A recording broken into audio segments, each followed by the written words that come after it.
Good evening, everyone. On behalf of the team at HR at 8 p.m., I welcome you all to the 18th episode of ABCDE. ABCDE stands for Academy of Business Consulting, Development and Entrepreneurship. By the way, season 1 was held earlier this year between April 5th and May 1st. The series of lockdowns had just begun, and that's when Indranil Banerjee and Dr. Chinmoy Sarkar started season 1 of ABCDE. Indranil continues to be the brain behind HR at 8 p.m. in season 2, and he's ably supported by a group of dedicated volunteers who work selflessly to bring this brain-enriching sessions every Friday evening for the last 18 weeks in succession. Let me applaud the team at 8 p.m. at the very start. The topic for today is Employee Sustainability Framework, Occupational Safety, Health and Working Conditions Code. Our expert speaker is Mr. Vittala Rao, a management consultant. Mr. Rao will be introduced shortly by our moderator, Sheela Mistry. Sheela founded Insights Associates, IA 1999. IA has been one of the exclusive training partners in India, certified by Global Reporting Initiative, GRI, from 2009 till 2017. IA helps companies in capacity building and communicating their sustainability impact. GRI recognized IA as the leaders in providing their courses. Sheela is an ISO 9001-2015 lead auditor. She also helps organizations in training and implementing POSH 2013. Before I turn over the floor to Sheela, I would like to inform you that this session is being recorded. In order to keep the background noise to a minimum, the mics have been put on mute. Please keep writing in the chat box. In case you ask the question yourself, please raise your hand and your mics will be unmuted. I'll be summing up after the Q&A round is over. Over to you, Sheela, to conduct the session. Thank you, Atulji, and thank you for the introduction. Good evening to all of you all. You've certainly set the tone of the session. Just to start with, let's say the year 2020 has been a year of reform. This includes even HR fraternity. The HR functions which we have been accustomed to and have been practicing for years together is now going to change. And since the new labor code is expecting to be commenced with effect from 1st of April 2021, this is the most right time to address this issue. And I'm glad that we have expert and seasoned professional like Mr. Vittala Rao to walk us through the one of the codes that is occupational health and safety and working conditions. Our speaker today is Mr. Vittala Rao, and I'm pleased to, and I feel humbled in introducing you, sir. You are BSc, BL, DSSA by qualification and a seasoned consultant and professional by profession. You bring in 36 years of corporate experiences of HR specialization in industrial relations especially. You have held many key positions in large corporates like Kirloskar Electric Group of companies, General Manager with Goetz India Limited, and HR heads of Triveni Engineering, GKW, John Fowler, Gokak, Mail, Myco, etc. For past 15 years, you have been active in management consultant and extending your services in critical areas of industry relations, like collective bargaining, legal opinions, strategic management, corporate restructuring, that includes right sizing and downsizing through separation schemes, merger, demerger, union handling, compliance management, legal audits and risk analysis, and so on and so forth. Your regular client includes organizations like Mindtree, Accenture, etc. And you also are supportive to NHRDN and serves as a visiting faculty to B School, sir. And with this brief introduction, I extend a warm welcome to you, sir. Thank you very much. Thank you very much. In fact, it is my great privilege to get associated with HR 8 p.m. It's the first time I'm entering into your group is extremely happy. It's my deem it a privilege to come and participate in this great session on this topic. Extremely happy. So I thank you very much. So I will proceed with the presentation. Of course, all of you know that the labor reform topic had been talked of even in the second labor commission in 2002. They, in fact, they encouraged that we should combine the various legislations in different areas and to go ahead with this. Though it is 2002, nothing was happened. Of course, every year, we used to hear about labor reforms in whenever a minister makes this budget speech, we used to hear about it. And we used to express our joy, okay, this is the labor reform, what we want, what the industry want. We had several important things what we used to tell the government, saying that you remove that, you remove that, remove that. So it is easy to make the business, continue the business and all that we are doing it. But unfortunately, as our experience says, the moment the finance minister makes the budget speech about labor reforms, all of us will get thrilled about it. But after 2 days, the trade unions, they will give a national national strike against this, and the whole thing goes to a cold storage.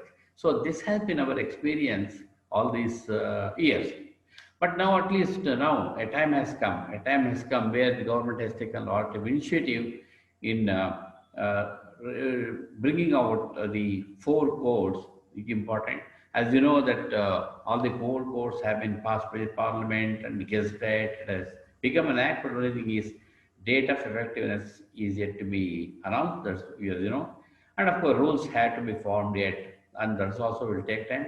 That's the reason I think today's newspaper says that by April 2021, the 4 codes are likely to come into force.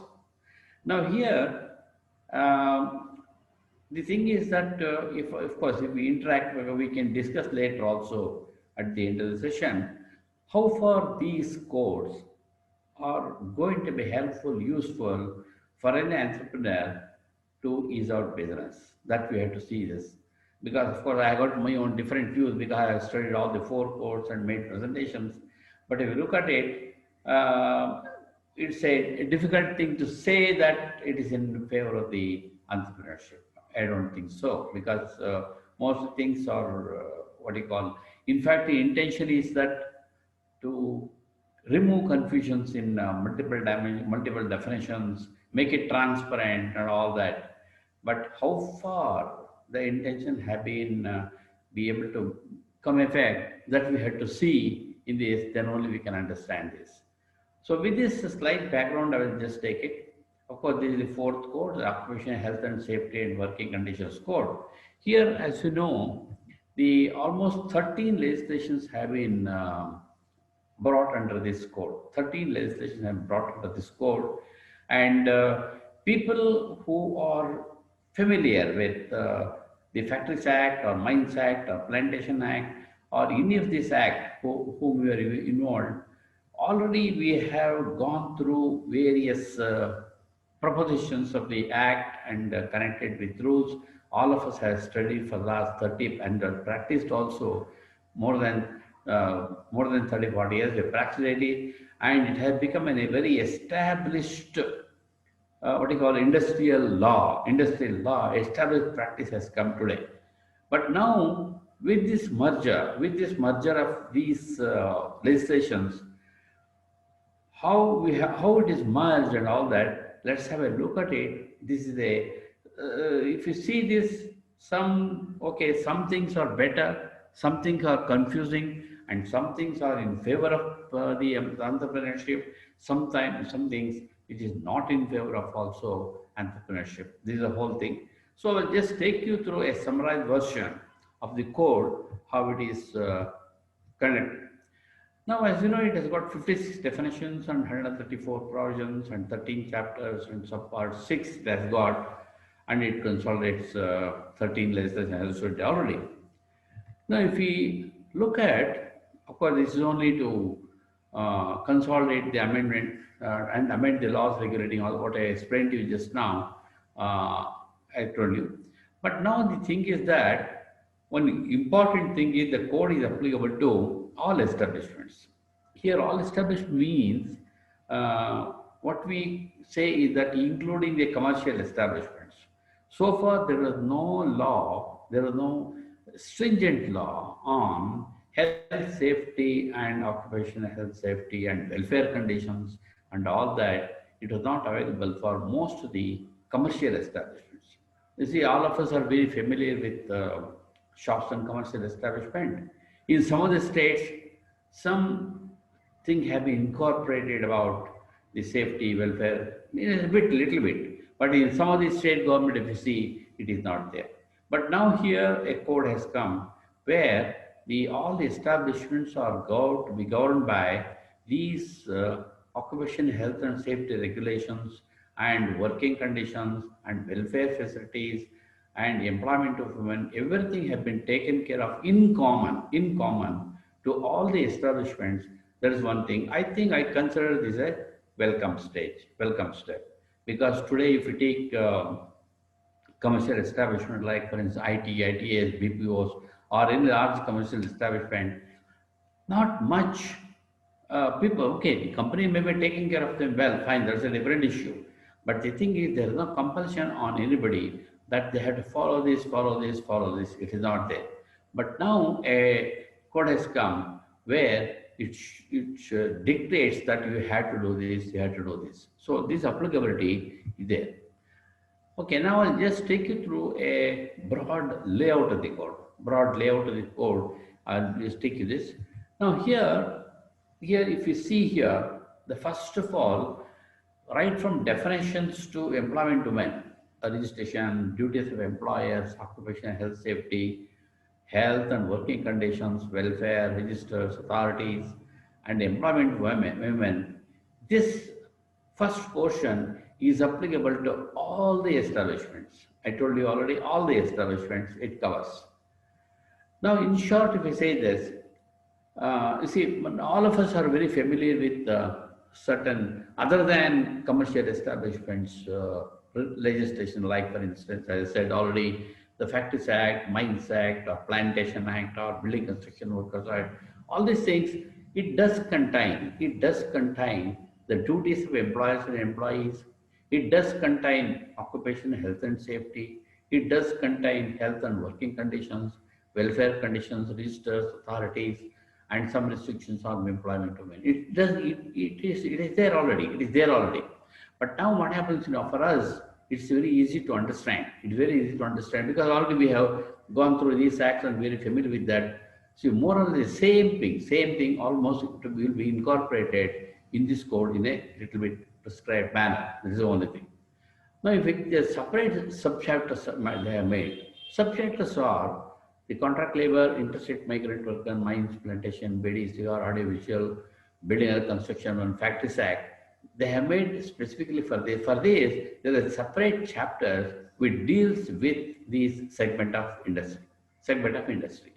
Now, here also, for instance, if I take the Factories Act, for instance, now, in Factories Act, if you read today, it has got very elaborate do's and don'ts and everything, specifications, including everything we find in the Factories Act and in the Factories Rules also. Similarly, in Mines and Plantation Act. But here what happened is that in this code, those specifications and etc. is not there at all, except it says duties so. Because everything have been given to the responsibility either on the central government or the Occupational Health and Safety Council, which they are going to form. They are going to prescribe each and everything. In other words, probably, according to me, same replica of the Act and rules may be incorporated in those recommendations in the form of rules, and that may come through. That is the reason why we find in this code the number of provisions are totally reduced. That is the reason. So anyway, let us go through this. So this is one thing. And the last segment, applicability of for all the establishments regarding offences and penalties, miscellaneous provisions, power to make regulations, etc., and then bylaws, rules, etc. That is again applicable to all the establishments. So here what happens in the first portion and third portion is made applicable to all the establishments, and the middle portion is applicable to only for segmented industries, what I told you. So this is how it is. I'll just give a broad picture of it. Now here I will take you to only definitions. If you see this, all the definitions are the same as what we read right now in various acts. But I'm going to highlight the definitions which have been changed or altered. I will just mention that. The otherwise, all the definitions are remain same. There is no change about it. We'll discuss only about the changes in definitions, what has been brought about. Now, first of all, the definition of Interstate Migrant Workman Act, Interstate Migrant Workers Act, here it is. Now, here, if you see here, the present definition in the Interstate Migrant Workers Act, it is a migrant worker is one engaged through a contractor in one state for employment in an establishment of another state under an agreement or arrangement for such employment and transfer, so on, so on, so. This is the present definition. Now, what happened in this definition? They have been changed to incorporate this one. An employer on state for employment in this establishment in other states recruits. So here, I think it's got a little more deeper impact as far as the entrepreneurs are concerned. Today, the employees, if they recruit directly from other states, of course, the thing is that workman category, what we are talking about. So if we employ a worker from other states directly by the entrepreneur or the employer, this act was not coming in the picture. But now what happens on account of this? If we directly employ anybody from any other states, he falls in the definition of Interstate Migrant Workers Act. And this has got some implications on us in the chapter applicable for contract labor and intermigration workers. So this is one definition which has been inserted, and of course we don't know why they have inserted this and here. So this is one thing we have to keep in mind.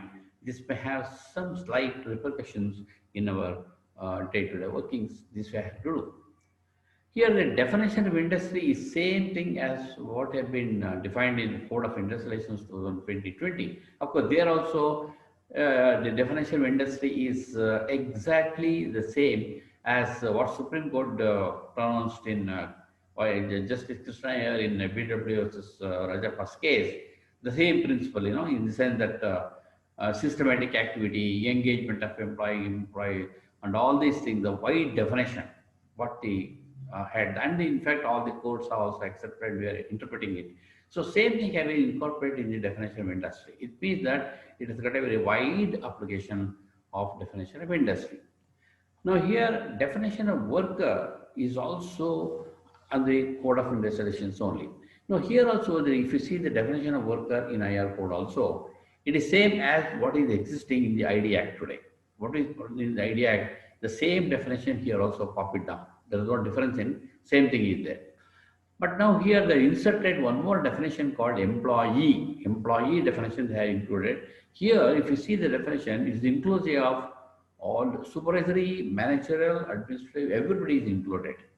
It appears in one of the standing committee reports I was just going through there, because the standing committee was of the view that the code must be applicable for all the employees and there should not be any exceptions.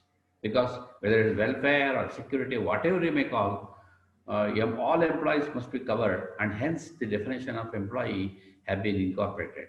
But here, if you see here, as we go further, I will tell you, in certain areas, the word employee have been defined. In certain areas, they have mentioned only the definition of worker. It has got some implications that I will explain to you in shortly, due course, okay? Then here in this, the one more new definition have been introduced called hazardous substance. In the Factories Act, we see hazardous process. Hazardous process we see. But here they introduced the word hazardous substance. Here it appears, sometime back, about 6 years or 7 years back, they wanted to bring an amendment to Factories Act, probably you may recall. At that time, they had introduced this hazardous substance. Here, the intention of introducing this was that if any employer, even keeps hazardous substance in his stock, in his godown, in his warehouse, in his this one, then it is which is likely to cause problems, etc., etc., then it should be taken care of. In other words, that's why they brought this concept here. Now, here also they have used the word hazardous substance. Of course, this is only from the point of view of health and safety and occupational health. So, this has been introduced. This is one thing we have to see. Then here, the definition of contract labor. Of course, this is not a something new definition, but there is some proviso which I will tell you later. Of course, he is a workman who will be deemed to be employed in connection with work of an establishment when he is hired or in connection so on, so on, so, and includes an interstate migrant worker. So this is very important. Includes an interstate migrant worker act. This is one thing, but they also mentioned, but does not include a worker. See, this is very important and debatable issue. Debatable issue. Includes a worker other than part-time worker who is regularly employed by a contractor for any activity in his establishment, and his employment is governed by mutually acceptable standards of condition of employment and payment of salary, etc., etc., then he is not a contractor. He is not a contract worker. He doesn't include. So this is a quite debatable issue. In fact, I was also debating this, why they have inserted this kind of a most confusing definition. According to me, it is a confusing definition. Not only that, I think this might lead to a lot of what you call debate or even litigations also. You see, I was just thinking myself, it's only my personal view, please don't think the other way. I was under the impression that probably if you interpret like this might help the employer. Let's say, for instance, I will give an example.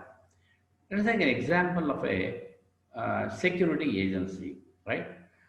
Let us say security agency, he's got his own establishment, and then let us say he, on his role, they have got about 500 security people with him. His nature of work in his establishment is management of security.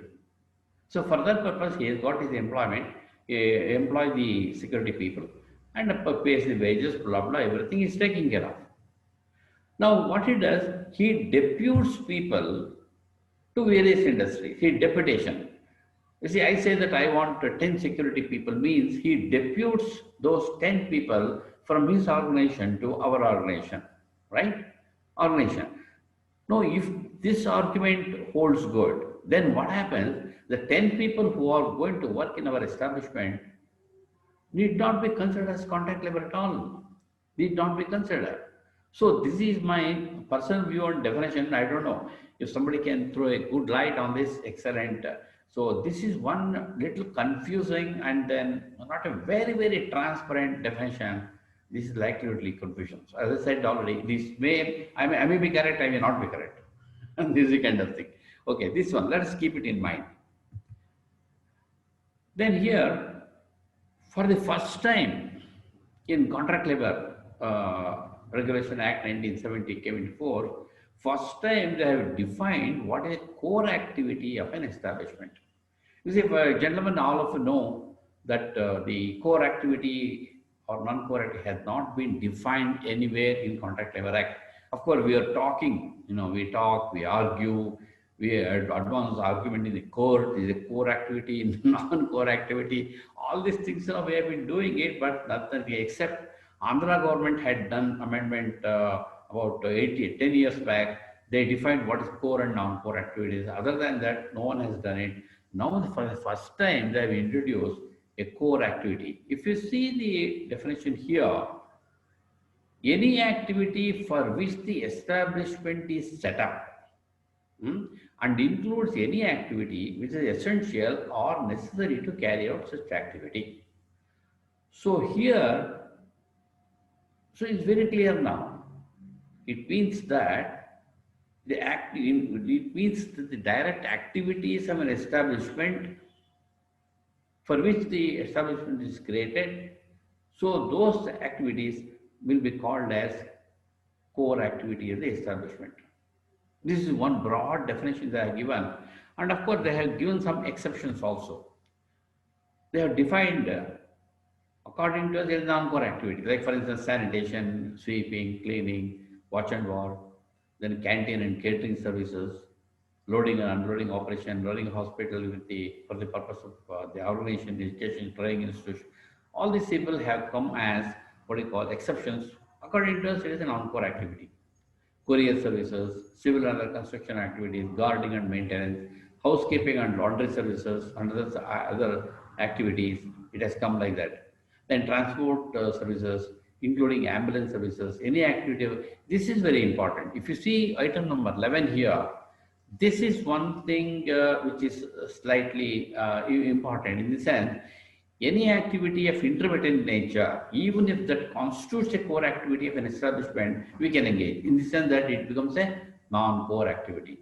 Suppose you got sudden flush of orders, sudden demand of order, we need to engage, let's say, X number of people in the core activity for intermittent working, maybe a short period, less than 120 days in a year, something like that. If you do that, then what happens? This activity is considered as non-core activity and you can engage it. So this is one thing I have done. In case the question comes, what is a core activity, not non-core activity? The state government, appropriate government shall appoint an authority to decide the question whether activity is core or non-core. Then agreed party may have to file an application in the prescribed manner before the authority to write whether it is a core activity or non-core activity. So what happens here is, friends, gentlemen, I think this will rake up a lot of debates and issues in any industry. In any industry, a lot of things are going to happen. Take for instance, yesterday I was talking to some people. I made a presentation. They raised the issue. Let us take an example of a factory. In the factory, of course, in the exception they have said loading and unloading. Loading and unloading means where that they are not mentioned. Take for instance in the factory, after the products are over, before it goes to the warehouse or a godown, it has to be packed, number one, and for that purpose, loading and unloading has to take place. Now, whether that activity of loading and unloading of finished goods to the onto the truck to go to what do you call this one, whether it forms a core activity or not, this becomes a debatable issue. And take for instance, even that can be extended to anything. In various hangars and shops, we have got a lot of loading and unloading jobs. One hanger to another hanger, another hanger to another hanger. Again, there is a question of loading and unloading, whether that will constitute a core or non-core activity. Now, again, friends, this all becomes a debatable issue according to me. So what happens is that, so I think we'll be flooded with a lot of argument litigation may be there because it's not very precise and clear. It is a little bit vague. So this is one, the definition just come like this. Of course, as I said already, interstate workman definition, I told you already, it includes the directly employed by an employer. In the definition of contract labor includes interstate migrant worker. All these things are overlapping in here. Of course, we'll see what the next chapter in the chapter what it applies. Now, when you come to the registration of establishment in chapter 2, of course, they have said that there shall be one registration and all the establishments shall be comply within 30 days. Of course, again, the rules have to be set for this, and then the rules have to be prescribed how, when, and all that it has been done. Now, for instance, now we have got already got a factory license or license for some other establishment. Whether that is taken or this is taken, the rules have to say and we have to wait for it. So this is one thing where what the registration is there. Now here, if you see here, the duties for employees and employees, as I said already, indirectly all these things are present in our existing regulations in Factories Act, Mines Act, Plantation Act. Now here also, they have given a very broad, what you call, headlines, broad headlines in this one. Workplace is free from hazardous, it's called so and so and so. Then comply with occupational health and safety standards made under this code. So unless till such time, the occupational health and standards are set up by appropriate council under this, it is all not known. But today in Factors Act, it is very clear. As you know, the moment we open a book, it says very clearly. But now we have to wait for the notifications to come. Annual health checkup as prescribed by state government. The annual checkup has been introduced for all the employees. Again, he had to wait and see the prescription, what the government is going to prescribe. Are they going to mention health checkup for all the employees, irrespective if it is commercial or non-commercial or manufacturing, or are they going to limit to some people? Again, it's a question of debate, and we have to wait and see. Next is that issue of letters of appointment has been made compulsory to each employee as prescribed. As we know, there is no law here anywhere that we need to issue a letter of appointment to anybody. So far, there is no law. But now, of course, in some of the state government, state Shop and Establishment Act, something have been mentioned in some of the states. But here, it says here, all employees shall be issued with a letter of appointment. This is one thing. And here, duties of employees also have been made. And again, all these things I have put in the headlines, but only thing is the descriptive portion of it. Descriptive portion of it, we have to wait for the rules and regulations to come. In that, we have to wait for the council's report, safety council's report, what they are going to prescribe, everything we have to see. So this is one thing which is made common, and bullet they have mentioned, but now this has to be wait and see how it happens. Now here, there one more thing also they have introduced, duties of manufacturer designs, importers, suppliers also to ensure all these things. Of course, to a certain extent, if you see the Factories Act today, it is there, in fact. But now what happened is that I think more emphasis has been given on the part of the manufacturer, designers or importers or even suppliers to ensure that when the end product is used by the customer, that should not create any kind of health issues or any hazardous for the people who use it. If that happens, then the people will be held responsible. So this is one thing. And if you see here, if you see point number 6, even for architects also, architects and project engineers, designers also have been elaborately prescribed. It means that what happens, even a designer or a project engineer, designers have got now more responsibility and becomes accountable under this code. So this is one thing which is imposed right in this code. Of course, we have to see the details, rules, etc. when it comes here. That we have to see. Here, for all these purposes, a national board shall be formed. It is called Occupational Health and Safety National Board. Now here, all these things what we just went through now, the standards, rules and regulations to be framed under this code, they have to do it. Right now, of course, I said repeatedly say that if you read Factors Act, it gives a very clearly, we need not do anything, everything beautifully worded, beautifully prescribed. The rules, everything is beautifully prescribed.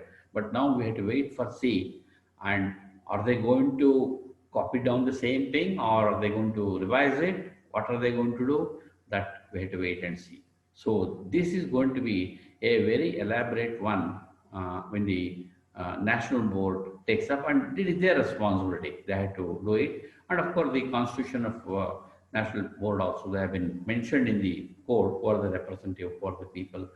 And a lot of some experts, everybody have been included in the recommended in the council. That is different thing. So this they have done. Then here also, similarly, state also is required to appoint state advisory board by the state government on the same thing, appraisal committee, and consisting of equal number of members. All these things, the state boards also have to constitute on the same thing, and they need to advise the state government and what are the things to be done in this respect. They also keep an advice and they elaborate it. Then occupational health standards, again I repeat that, of course this is a repetition more or less. The health and safety board, they have to do this. Central government should declare by notification standards of occupational health and safety for so and so related to mines, dock, etc. Research related activities, and here one thing I see here is that occupational health and safety survey fine. Safety committee and safety officers Right now, I know, as you know, it is all limited to manufacturing, plantation mines, etc. But now with this, even the big commercial establishments, with the requirement what they're going to specify, I think this also will be there. Safety committee and how to appoint safety officers, what is their qualification, experience, everything. Even for commercial establishments, I think this is going to be imposed. This is one thing they have done it here. Then, of course, this also has been incorporated in the same factory sector and the rules. We have seen that the responsible employer in maintaining health and working conditions, right now it is there. Now, here also we reiterated, shall be responsible to maintain the established health and working conditions as prescribed by the central government. Now, right now, they are not prescribed. We have to wait and see what they are going to. Probably, in my view, probably what they do is that probably they will make, probably it will just copy down from the same, whatever we have in these legislations, may be incorporated in the respective chapter. Most probably it will happen with slight variations, it may be there. That's what happened. Similarly, welfare facilities. See, welfare, right now we got facilities for these things, but now commercial establishment, there is no mandatory welfare facilities. Now, here is going to come again here, the central government shall prescribe what are the safety welfare facilities, all these things, they are going to prescribe this. So it is going to be very voluminous one. Now here, again here, the working conditions on annually with wages, this have been standardized now. Standardized in the sense that, because this is applicable for all the establishments across, everywhere, everything remains same, only weekly off and all the things, yeah, whatever it is, this now same thing be repeated, same thing is repeated. And only change is that right now in fact we have for the eligibility for annual leave is 240 days, one should put in 240 days, and previously preceding 12 months he has to put it, but now that has been reduced to 180 days. That's the only thing. Otherwise, the other conditions of granting leave, etc., everything is just replica or repeat of the same thing. There is no change, except this change from 240 days to 180 days. That's all the change. Nothing much has happened here. Now, of course, the overtime rate of wages is double the rate. Now, here, one thing they have mentioned here, provided no worker shall be required to work overtime by the employer without prior consent of the worker in writing for such work. Now, this is a new insertion. So far, we didn't have such a provision in near the Act that before we ask a worker to work, we need to take a consent. Nothing, no restrictions were there. But now what happens is that we need to take the consent of the worker. You see, many times, we say that allotment of work is depending on the exigence of work, depending on the requirement of work. In fact, in standing orders we mentioned, the worker shall not refuse to work overtime. If you refuse, it should be considered as misconduct within provision, blah, blah, blah. We have mentioned it. But now what happens is this. For everything, we need to go for consent. Even to work on overtime, we have to get a consent from him. So this is one little impediment, according to me. When day-to-day working in shop floors, this may be a little impediment because consent is required. Because many times, trade unions will influence. Supposing they have got some kind of a rift with the management on any issue, they will tell the worker, hereafter don't give your consent for overtime working. Let the production suffer. Don't worry, don't give consent. Then you are stuck. So these kind of practical issues may happen on account of this kind of a small insertion here. Of course, these rules and regulations, registers maintain. Again here, it is prescribed that we have to see what they are going to prescribe. Now, employment of women, of course, this is a welcome step, what they have done. As you know, that a lot of controversy were there in the employment of women in the night shifts. We know that. In fact, probably you also heard of what happened in the case of Madras High Court, in the case of this one. They said that it is against the fundamental right of a women employee to restrict her from overtime working. Hence, Section 66 of Factories Act itself was made null and void at that time, and not debate. But now, of course, After this, many state governments have eased out in the sense that they can work in the engagement of even in the night shift, provided you have to follow a protocol in the sense lot of security and those conditions we have to keep it. That's there. But now it's a good thing they have what you call legalized, regularized it in the sense that you can engage. Well, the conditions will be prescribed by the government, specified by the government.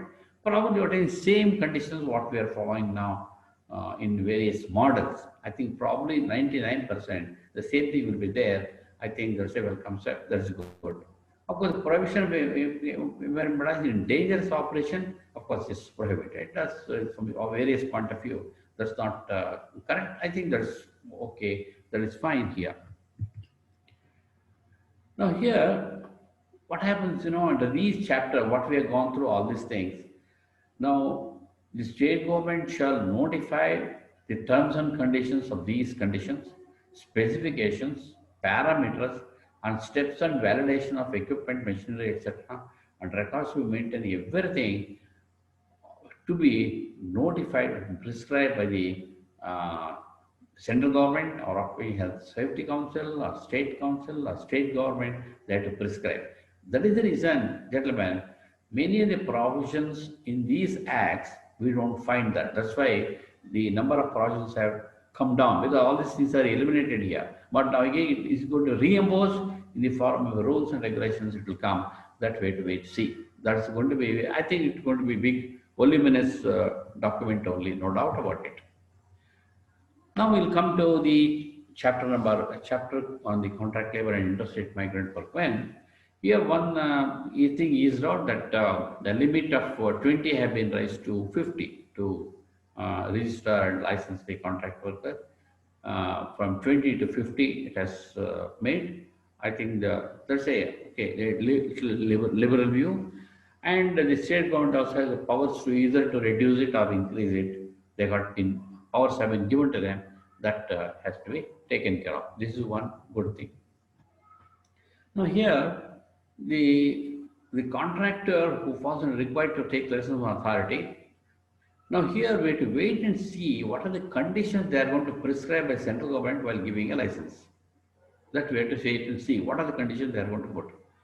The license shall be issued on work-specific license. Work-specific. It means that for a license for which we are taking for a particular work, that it will be mentioned and we have to use it only for that purpose. Right now, practically, all of us know how people use it also. We call it housekeeping, but we put them on something else. We call them loading and unloading, we put them on something else. We do that. But now hereafter, I think it will be work-specific licenses. We need to wait and see what they are going to do. And also they are going to, the contract workers contractors had to deposit the amount to security deposit with the authorities, and validity is 5 years. Now today we have got every year he has to go for renewal. Now it is 5 years, unless of course if amendment has to be done in between, of course subject to that. Otherwise the license is for 1 year. Of course, responsibility principle remains same. Whatever we see in the present contract labor act, same thing is copied down here. Responsible principal employer in providing facilities of canteen and payment of wages to contract labor. Same thing can be repeated. It's our responsibility. And if there is short payment or no payment, etc., then principal employer has to pay, and then it has to be recovered from the contractor. Same positions here also. It have been incorporated here. Now, this is one important thing here. Of course, right now it is also in a present Contract Labor Act. Section 51 says that if you engage contract labor for a non-licensed contractor, it should be deemed to be contravention of this provision of this code. This is what they have mentioned. It's a contravention of the provisions of this code. Again, I think this is going to be a little bit debatable issue, Probably if I quote, there is one Bombay High Court decision some time back, about 7 years back, where the Bombay High Court discussed thoroughly in one case where the contractor had not taken license and there was no registration by principal employer also, and these people went before the court for litigations for absorption. There, the High Court commented very clearly, saying that look at the fate of the people. What are the fate of the people? They're hanging in between. Neither the contractor is responsible nor the principal employer is responsible, and the contract labor is just hanging in the air. So we don't allow that. They have to be deemed to be the employees of the principal employer. So this is the kind of thing. Now, if we have keep that in mind, we don't know what's going to happen here. We have to wait and see. Again, it is debatable, and a litigation point of view, this may be an issue. We have to be careful and all that. Now, here, different gentlemen, this is the most important thing as far as I want to share with you. Right now, we have got Section 10 of the Contract Labor Act, that prohibition of contract labor. We have that. All of you know that the process of prohibition will go through the state advisory board, and they had to debate, discuss, pass a resolution, and then recommend to the state government or central government. The government may agree or may not agree, and if they agree, yes, the prohibition will go through a gazette notification, etc., etc. All these things, all of us have seen in our past experience. Prohibitions, etc., have been made. Now here, what happens is that if the Section 57 of this code, there is a straight prohibition, no question of going to advisory board or central advisory board, government making a notification, nothing is there. It is a straight prohibition, notwithstanding anything contained in this part. Employment of contract labor in core activities of an establishment is prohibited. See, this is a very, very, very straight hit on enterprise. So it means that you cannot employ any contract labor on the core activities of an establishment.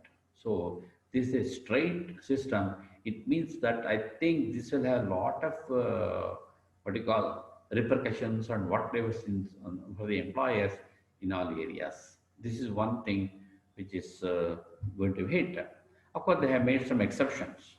If the normal function establishment is such a way that activities called ordinary do through a contractor, some miscellaneous items, activities such that do not require full-time workers for major portion of an day to say, for instance, you engage people for part-time, hourly basis, etc., etc. Probably, I think one can take an exception. And the sudden increase in volume of work in the core activity which needs to accomplish in a specified time. So here what happens, they are given a little bit slight liberalization, in the sense that sudden volume of work, even if we engage a contract labor in the core activity for a specified time, they don't come under Section 57(1), and there is no question of automatic prohibition. It will not come. So this is one slight thing happen, but it's only a minor relief. According to me, it's a very small minor relief. This is exactly. Now here, as far as the interstate workman and contract labor is concerned, here even for the interstate workman, even contract labor, we have to ensure suitable working conditions first, having a resort to here. Of course, anyway, we are doing it because they work in an establishment, we have to take care of them in all respects. In case of fatal accidents, serious injuries to any such worker, to report these authorities to state and next that also we have now. To provide and maintain suitable residential accommodation to such worker during the period of their employment. Now, right now, this condition was put on the contractor under Interstate Migrant Workers Act. Now, since the definition has been amended to include a worker directly recruited by an employer, what happens, here, if you see point number 3, we need to provide housing accommodation. If you engage anybody from outside, we need to provide engagement, housing accommodation. That's another thing. And of course, provide medical facility, periodical checkup. Of course, these things are there. And again, they say it's free of charge. Of course, if it's covered insurance, there is a different thing. Otherwise, it is going to be free of charge. And secondly, this also has been put on us. displacement allowance. Right now, the contractor was made to pay this, but now here what happens?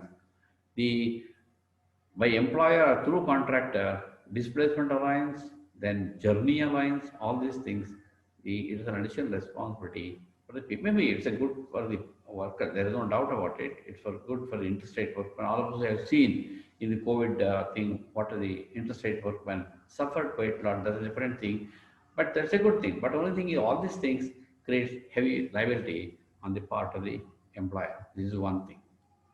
Now, this is about the, coming to Factories Act, of course, the detailed provisions have been made in the Factories Act only in case of, they mentioned it, but again, followed by prescription to be framed by rules and regulations on this by the state or central government. It has, so like for instance, approval of plans, liability of owner, power to apply to code in certain provinces, dangerous operation, constitution of appraisal committee, compulsory disclosure information, specific response in relation to hazardous process. Today we got a big chapter in this in Factories Act and other thing, but today what they said, a small thing, it will be as recommended by the Safety Council, Occupational Health and Safety. I put it like that. The National Board to inquire certain situations. This is exactly what they have done. Then emergency standards, permissible limits for exposure of chemicals and toxics, right of worker to warn about imminent danger. All these things are existing now. Under the same Factories Act existing, same thing have been repeated here, nothing different, nothing special about it. So in other words, if you see the entire code, almost about 90% of the provisions in the existing legislations have been incorporated in this code. Nothing new, nothing different, except that many things are left open for to be notified by the government, prescribed by the government, and all this we have put it. So this is how it is. Now in the schedule of the Act also, I mentioned the list of industries having in the hazardous process. Same list have been copied down. Then list of matters pertaining to health, safety and testing equipments, all the matter connected with these have been listed. What they have done here, today in Factories Act and rules we know the testing equipment, how shall be certified, what is the periodicity, who shall do that, all these things we built in the Act and rules itself. But now what they have done is that they have mentioned as an item, for all these items, the National Occupational Health and Safety Council, they have to prescribe. It means that we have to wait for these notifications. So this is another thing, what we have to wait and see what happens. List of notifiabilities, of course, there is nothing different, same thing they have copied down. Now here there is one more debate in the sense that you can also think about it. This is again my personal view on this. See, right now in the Factories Act, if you see the definition of worker in this one, it has been inclusive one. It means that all persons engaged directly or indirectly, without or with knowledge of the occupier, he is a worker under the Factories Act. And in Factories Act today, everybody is a worker, except occupier, everybody is a worker under Factories Act today. But now what happened here in this chapter? In this chapter of factories, there is no definition of worker separately. The worker definition, we have to refer the, what you call the original definition, what I explained to you. Worker is so-and-so as defined in the ID Act, that's all.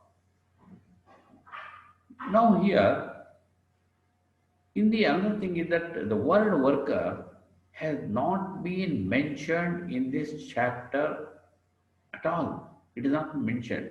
Then the question is, what happens to the position of contract labor and supervisory and managerial person?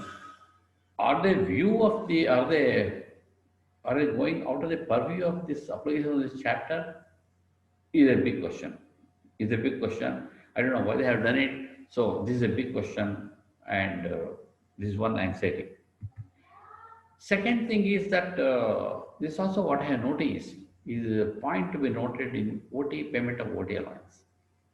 At present, in the Factories Act and in various all the legislations we see, they have defined ordinary rate of wages. Ordinary rate of wages is nothing but almost gross wages in odd terms. for all of our norms. Now, under this, wages have been defined as defined in the Code of Wages Bill 2019. And you probably have gone through what is the definition of wages under the Code of Wages. There another little bit complicated definition they have put it, a very complicated definition they incorporated.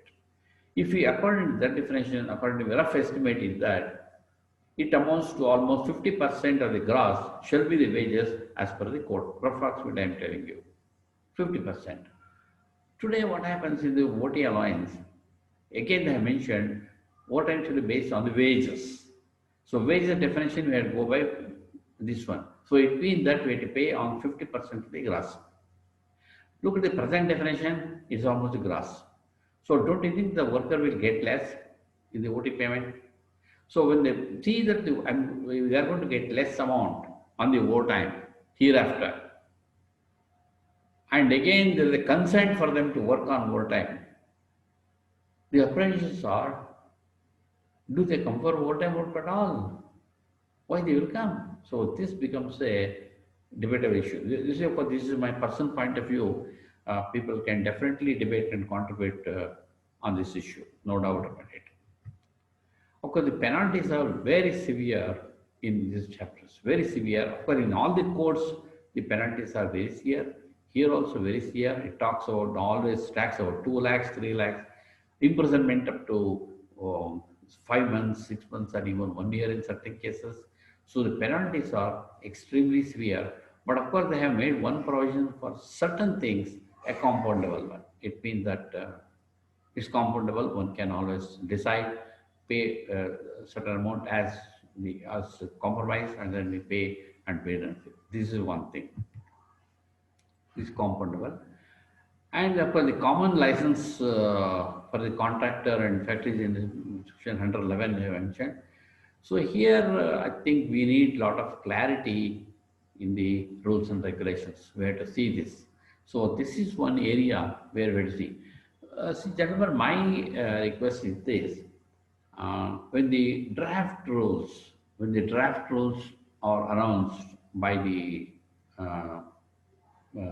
government, I think all of us have to go through the rules very meticulously, and we should not leave the opportunity to file our thinking or file our views or file our objections, whatever it is.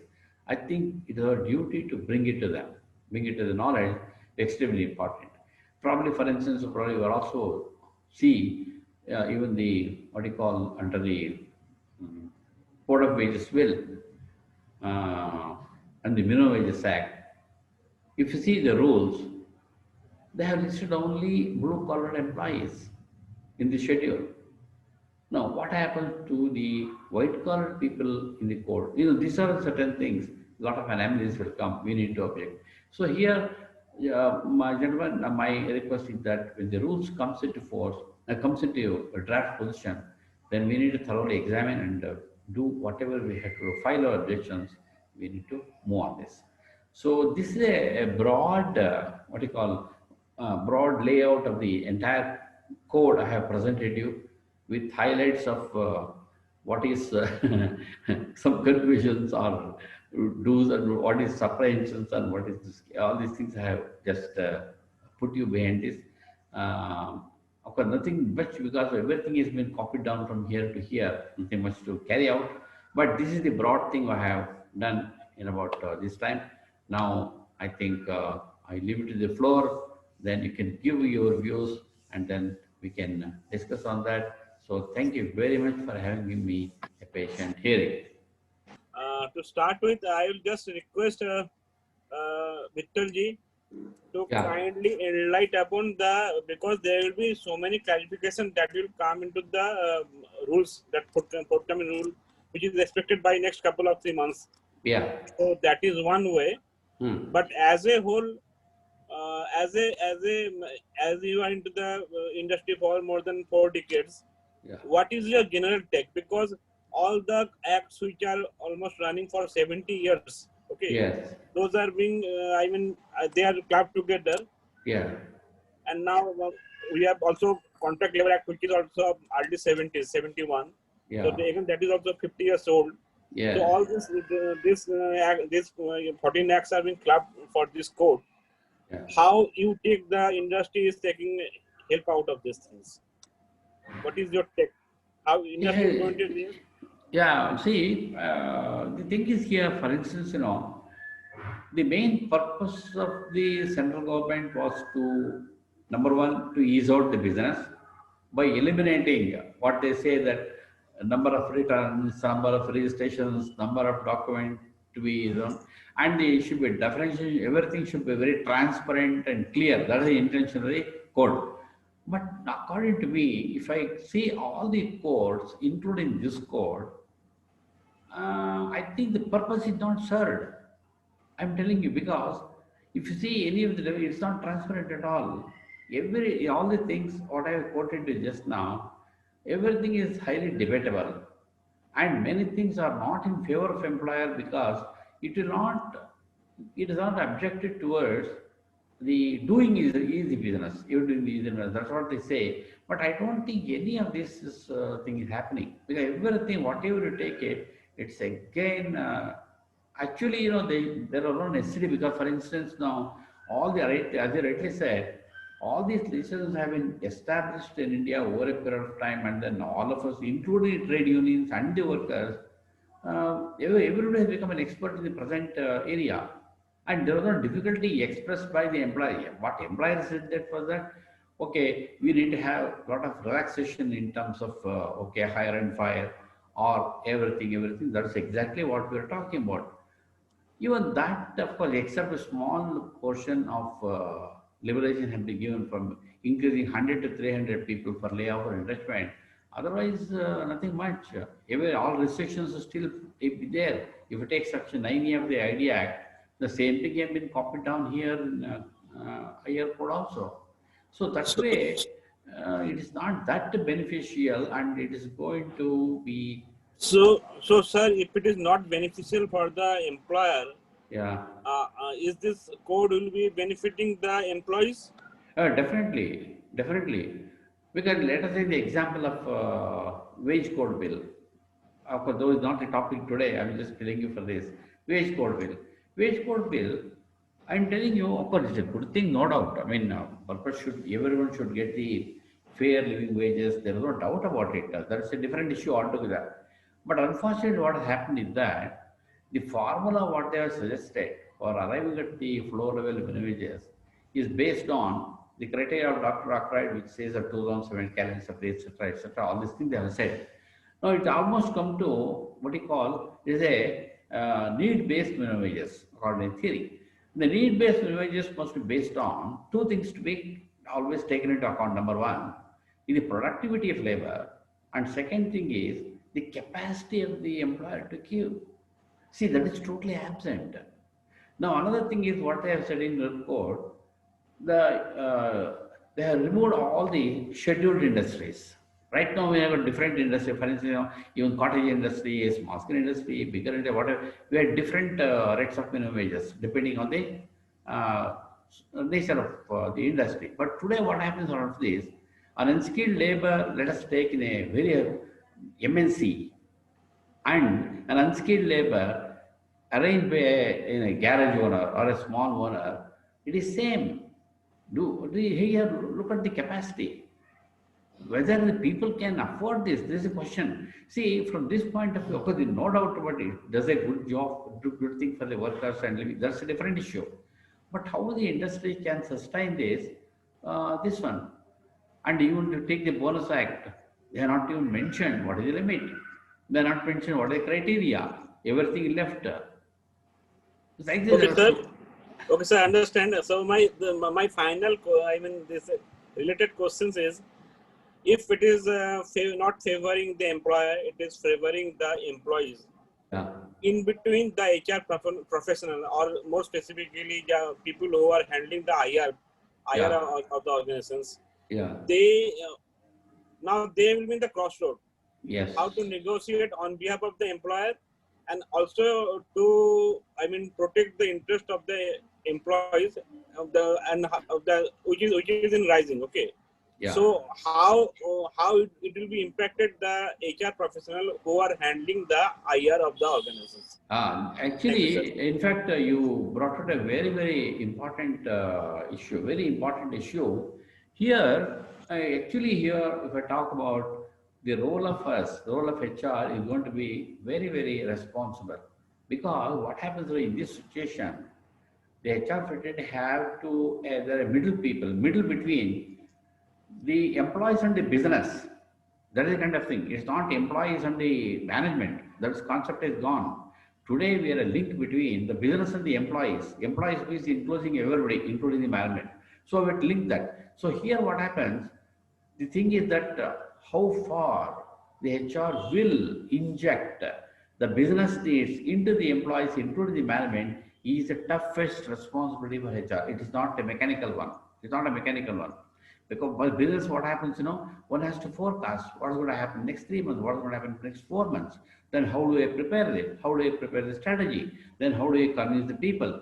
So here what happens is that HR roles become very critical and more responsible because one has to develop a lot of skills in it. There's competency in terms of communication, and then competency in understanding everything. He should have the competency of everything. He should understand the business. He should understand market. He should understand the costing. He should understand each and everything. Then what happens? He becomes a master. When he becomes a master, it will be easy for him to convince everybody, including the management or the labor or the.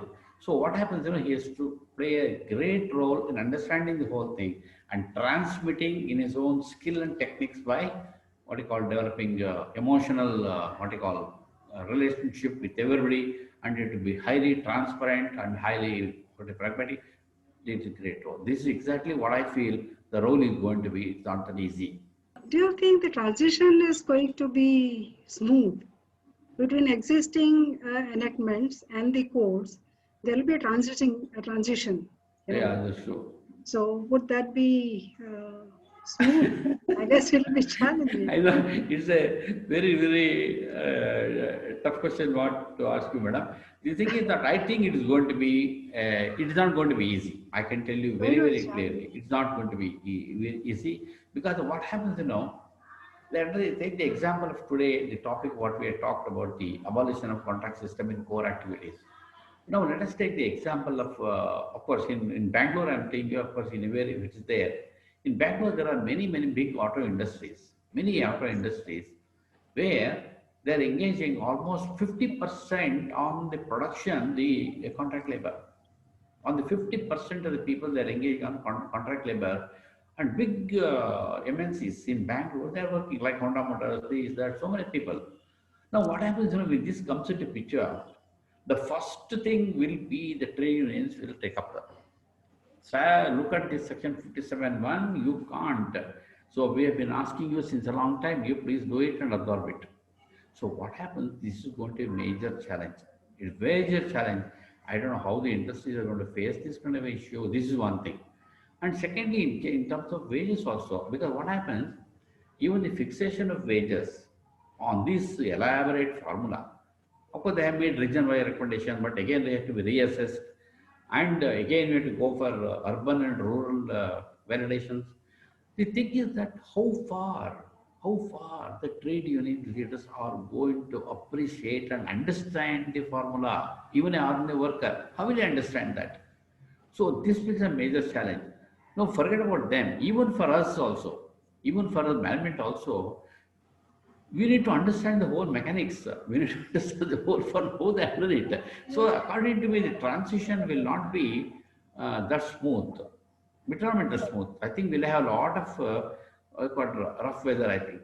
Because as you know, already November 26th, all the trade unions, they are staging for a national shutdown. Why? I don't see. See, the thing is, they are not coming out. Why?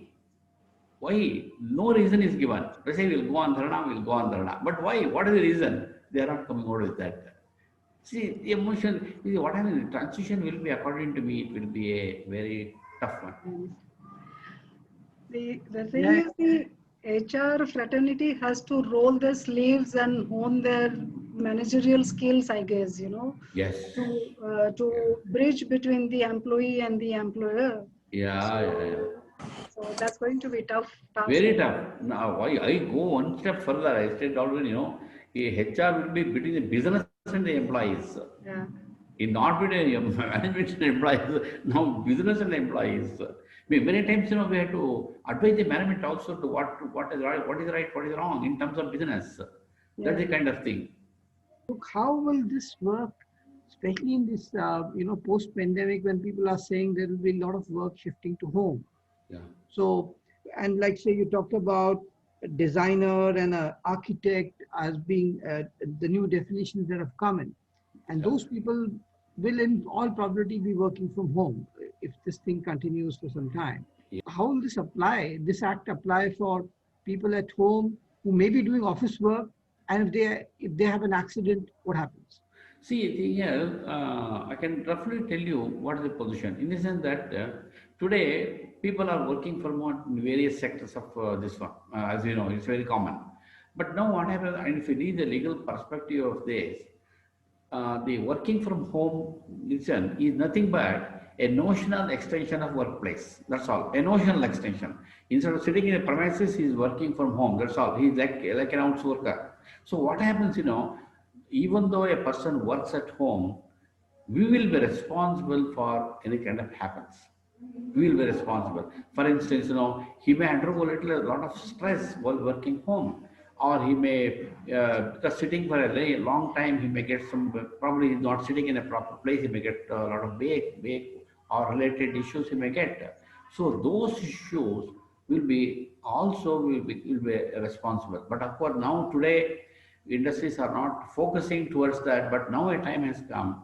If it is going to continue for a long time, we need to feel focused, because there's nothing but a notional extension of workplace.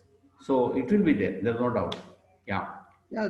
The other one is, with there's talk of robots and automation and a whole lot of other machine type of work coming in where the automation will happen. Yeah. So now the new skill has to be how humans work with robots to get some done, especially in the manufacturing industry. Yeah. And if you were to compete with China, then that's going to be one of the major things to look. Yes. Does this act really define what a robot is and how will it interact with a human?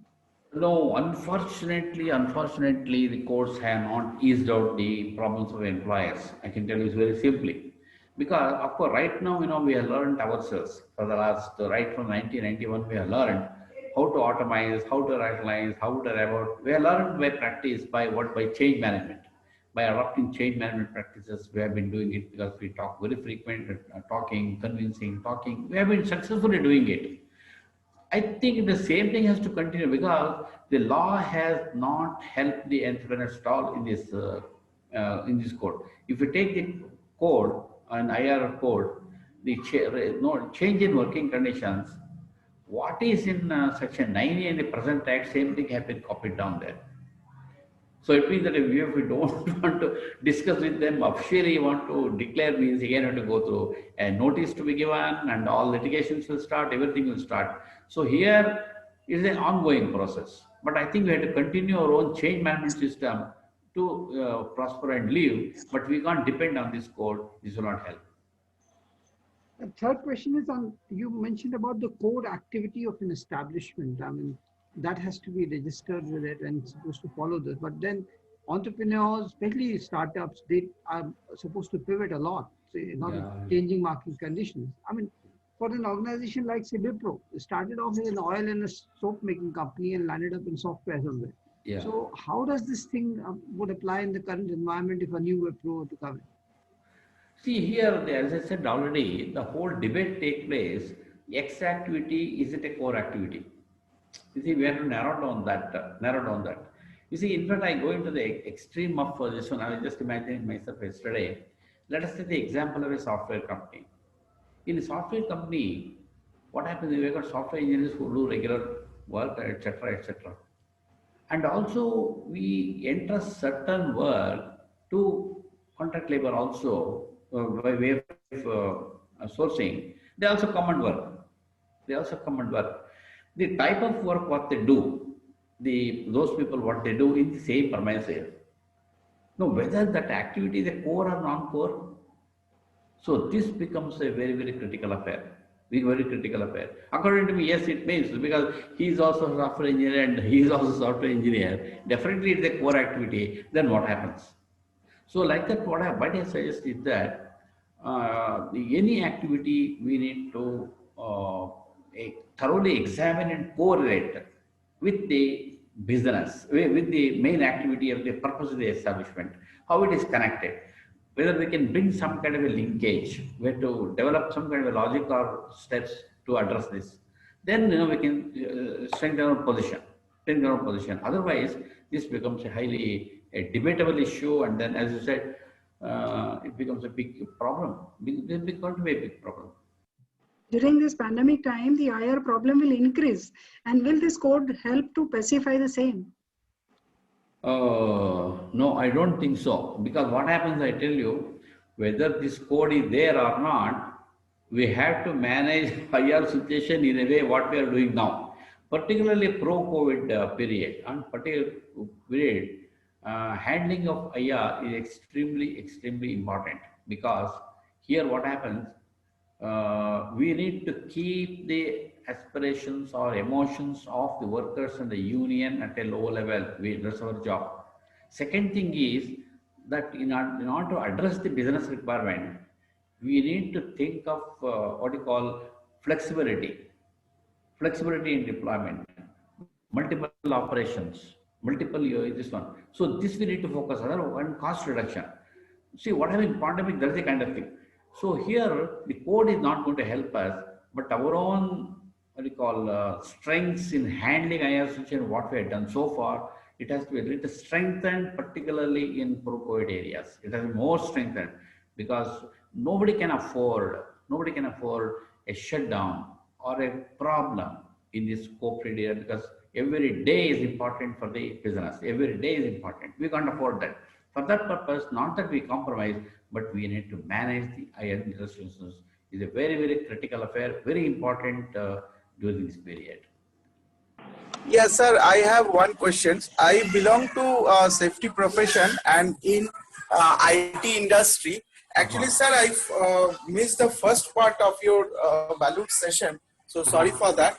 So I have this doubt now. Suppose for this core activity and non-core activity, I tell you an example. For these IT offices, we have software professionals working at their workplace, and we have also maintenance people, facility people who are under contractual staff.